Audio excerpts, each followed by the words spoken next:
नमस्कार, मैं हूं आसिफ राजपूत और आप देख रहे हैं अपना टॉप भारत। बहुत बहुत स्वागत है आप सभी का अपना टॉप भारत में।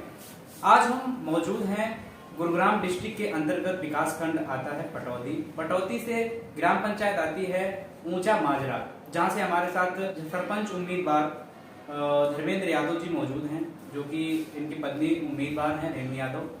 जैसा कि आप लोगों को पता है कि पंचायती राज जो चुनाव है हरियाणा में, उनकी जो है सरगर्मियां तेज होती चली जा रही हैं। दिन पे दिन पंचायत चुनाव में एक उफान नजर आ रही है। तो ऐसे में जो उम्मीदवार हैं और जो सरपंच के उम्मीदवार हैं, जो जिला पार्षद उम्मीदवार हैं, उनके वीडियो लगातार हमारे चैनल पे आ रहे हैं और क्या उनके जो विकास कार्य हैं कराने की, क्या उसकी विचारधारा है, उन सब मुद्दों पे हम बात करते हैं। तो आज हमारे साथ बात करने के लिए सरपंच प्रतिनिधि मौजूद हैं धर्मेंद्र यादव। इनसे हम बात करते हैं कि इनके जो ग्राम पंचायत में कमियां हैं, क्या क्या ऐसी कमियां हैं जिनको देखकर इन्होंने पंचायत चुनाव में आने का फैसला लिया। सर, सबसे पहले हमारे चैनल में आपका स्वागत है। सबसे पहले मैं अपने सभी साथियों का हाथ जोड़कर नमस्कार करता हूं। जी सर, जैसे कि ग्राम पंचायत में आपने पिछले कई वर्ष से आप ग्राम पंचायत में आप पैतृक है, यहाँ पे आपका स्थान है, तो ग्रामीण में बहुत सारे लोगों ने सर, और बहुत सारे जो लोग हैं, जो ग्रामीण स्त्रीय लोग हैं, उनमें बहुत सारी दिक्कतों का सामना करना पड़ रहा होगा उनको।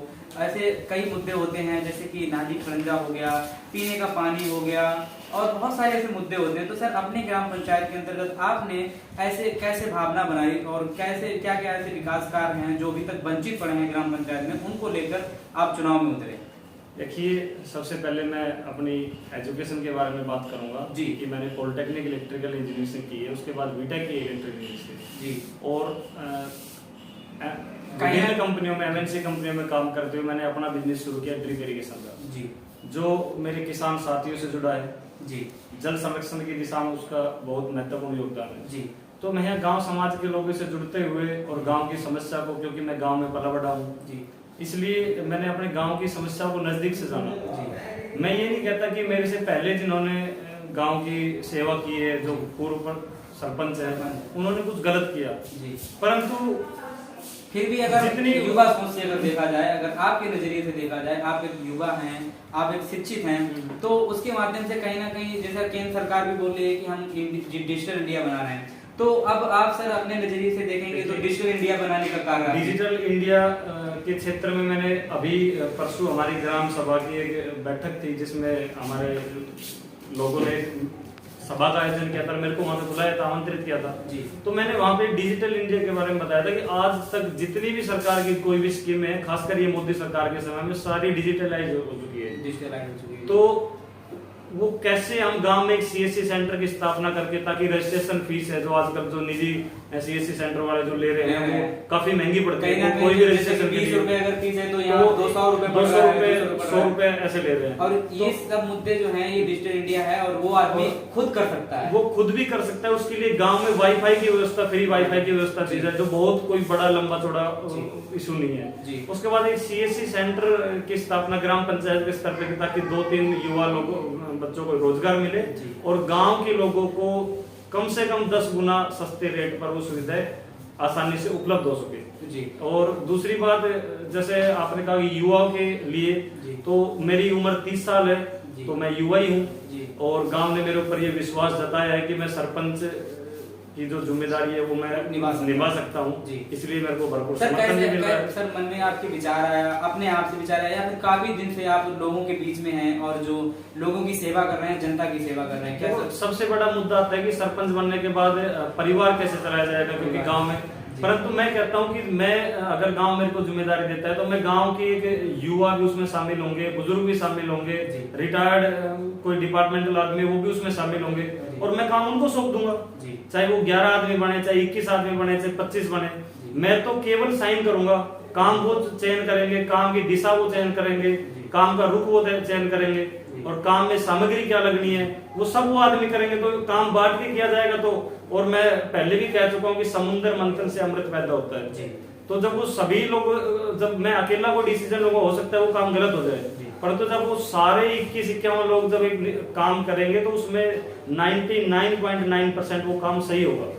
कहीं ना कहीं सर, जैसे कि मुद्दे आते हैं ग्राम पंचायत के अंतर्गत, जैसे जो ग्राम पंचायत में समस्याएं होती हैं और लोगों को उनसे गुजरना पड़ता है, तो उनमें जो मेन समस्या है जैसे कि पीने का पानी हो गया, क्या उसके लिए अपने यहाँ पर्याप्त टंकी है, घर घर पानी पहुंच रहा है? देखो, पीने के पानी की मेरे गांव में 10 ट्यूबवेल है जिनसे पानी की आपूर्ति होती है। अच्छा, तो घर घर पानी नल के द्वारा पहुंच रहा है। परंतु उसमें कहीं दिक्कत है कि जो पाइपलाइन है वो कैसे लीकेज नहीं, जर्जर नहीं है, वो लीकेज है और वो उससे दूषित पानी जा रहा है जो नाले के थ्रू, और उसको कहीं ना कहीं रिपेयर कराना है उसको बिल्कुल प्रॉपरली। कहीं तो पानी 24 घंटे अवेलेबल है और खुले नल से चलता है। कोई सर संपर्क मार्ग को लेकर कोई दिक्कत तो नहीं है, जैसे कोई मेन संपर्क मार्ग गांव से जुड़ती हो या फिर ऐसी संपर्क मार्ग है जो लोगों का आना जाना ज्यादा हो और वो जर्जर स्थिति में? देखो, मेरे गांव की जितनी भी गलियां हैं वो कोई सही नहीं है आज के दिन। वो सबके मेन जो, वैसे मेरे गांव में सौभाग्य की बात है पूरे गांव सीवर से जुड़ा है, सीवर लाइन है,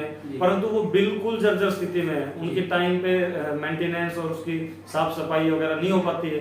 तो सबसे पहले तो उस काम को दुरुस्त किया जाएगा और उसके बाद जो आपने कही संपर्क मार्ग की बात, तो मेरे गांव में कम से कम 10 गाड़ियां हैं जहाँ रास्ता बिल्कुल कच्चा है और बरसात के मौसम में तो सबसे बड़ी दिक्कत होती है। तो पहले उन संपर्क मार्ग को पक्का किया जाएगा ताकि वहाँ ढाणी के लोगों को कोई असुविधा ना हो। वहाँ पानी की व्यवस्था सबसे पहले पहुंचाई जाएगी और सबसे पहले वहाँ बिजली का काम किया जाएगा। सर, जैसे डिजिटल इंडिया केंद्र सरकार और राज्य सरकार का दोनों का एक कहना है कि हम डिजिटल इंडिया बना रहे हैं, तो आजादी के 75 साल तक गुजर गए हैं, क्या अभी सर अपनी ग्राम पंचायत में ऐसे भी कोई गांव है, ऐसे भी घर हैं जो अभी तक उनको आवास नहीं मिला? जैसे ज्यादा गरीब लोग होते हैं तो उनको आवास की जरूरत है, सरकार क्योंकि आवास तो दे ही रही है, तो उनको सर अभी आवास के ऐसे कोई है कि जिनको आवास की बहुत जो पात्र हैं वो पात्रता में हैं और वो उनको पात्रता नहीं मिल पाई? देखो, हमारे लोगों को एक राजनीतिक नामक बीमारी लग चुकी है जी। वो गांव में भेदभाव से कभी बाज नहीं आते हैं जी। ऐसे गांव में मेरे काफी परिवार है जिनको वास्तव में मकान की जरूरत है, जमीनी स्तर पे देखा जाए तो वास्तव में उनको मकान की जरूरत है, परंतु वो राजनीतिक मनसा के शिकार हो गए, उनको नहीं मिल पाया जी।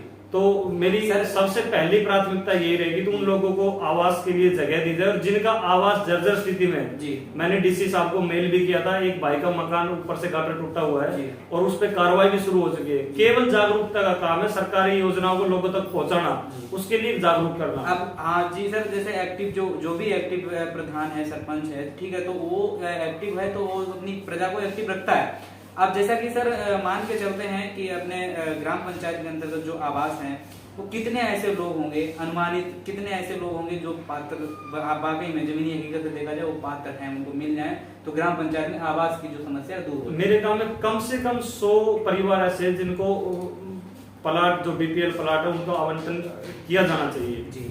और उसके बाद भी जो मैं बता रहा हूँ, अगर गांव जिम्मेदारी देगा तो कमेटी गठित होगी, उसमें सबसे पहला मुद्दा यही रहेगा। और दूसरा, अभी जो प्लाट लोगों को मिले हुए हैं जो बीपीएल प्लाट, उनमें केवल रहने की व्यवस्था है। अगर वो पशुपालन वगैरह, क्योंकि मेरा गांव कृषि प्रधान देश है, वो गांव है, तो उसमें खेतीबाड़ी से संबंधित और पशुपालन से संबंधित अगर वो कोई काम करते हैं तो उसके लिए जैसे कोई अलग से कोई छोटा 20 गज या 30 गज का, जो यहाँ देसी भाषा बोलते हैं गोबर का गड्ढा जी, वो उपलब्ध कराना ताकि वो आजीविका, वो माताएं अपनी आजीविका चला सके उस पशुपालन के जरिए जी। क्योंकि 100 गज के प्लाट में तो रहना भी बड़ा मुश्किल काम होता है। तो ये था कुछ पंचायती राज के, अगर हम बात करें हरियाणा में पंचायती राज, जो युवा सरपंच हैं और जिला पार्षद की हम बात करते हैं, ब्लॉक समिति की भी बात करते हैं, तो कहीं ना कहीं युवा जोश में आ रहा है। और इस बार अगर हम सूची के माध्यम से और जनगणना के माध्यम से अगर हम सूत्रों के हवाले से पता भी लगा है कि जितने भी जो पहले चरण में चुनाव हुए हैं वहां पे 70% जो युवा सरपंच हैं उन्होंने अपना हिस्सा लिया है। कहीं ना कहीं अगर हम बात करें गुरुग्राम डिस्ट्रिक्ट की, तो यहाँ पर भी अगर दूसरे चरण की बात करें तो दूसरे चरण में भी कहीं ना कहीं इनका आंकड़ा ऐसा ही होगा। और ये जो है इनके द्वारा जो कार्य होते हैं, जितने भी हमारे युवा सरपंच हैं, ये कहीं ना कहीं अपने प्रजा को एक्टिव रखते हैं और ज्यादा से ज्यादा ग्राम पंचायत के अंतर्गत जियो लाने का कार्य करते हैं। जो पात्र हैं उनको वाकई में हकीकत में अब उनकी पात्रता दिलाने का कार्य करते हैं। धन्यवाद।